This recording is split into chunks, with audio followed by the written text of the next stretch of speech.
ಇಂದು ನಾವು ಶಾಂತಿ, ಕರುಣೆ ಮತ್ತು ಜ್ಞಾನದ ಪ್ರತೀಕವಾದಂತಹ ಗೌತಮ ಬುದ್ಧರ ಜನನ ಮತ್ತು ಜ್ಞಾನೋದಯವನ್ನು ಸ್ಮರಿಸುವಂತಹ ಪವಿತ್ರ ದಿನವಾದ ಬುದ್ಧ ಪೂರ್ಣಿಮೆಯನ್ನು ಆಚರಿಸುತ್ತಿದ್ದೇವೆ.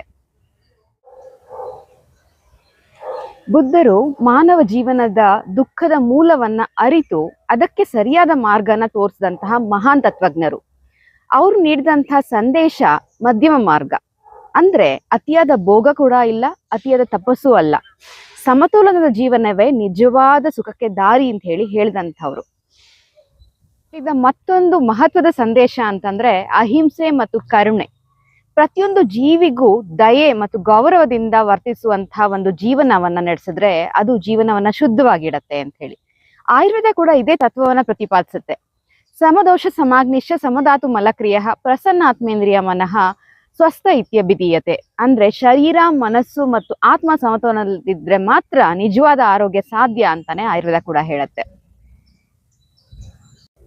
ಬುದ್ಧರು ಹೇಳಿದಂಥ ಮನಸ್ಸಿನ ನಿಯಂತ್ರಣ, ಆಯುರ್ವೇದ ಹೇಳುವಂತಹ ಸಾತ್ವಿಕ ಆಹಾರ ವಿಹಾರ ಆಚರಣೆಗಳು, ಇವೆರಡೂ ಸೇರಿ ಮನುಷ್ಯನ ಸಂಪೂರ್ಣ ಆರೋಗ್ಯ ಮತ್ತು ಶಾಂತಿಯ ಜೀವನಕ್ಕೆ ದಾರಿ ಮಾಡಿಕೊಡುತ್ತೆ.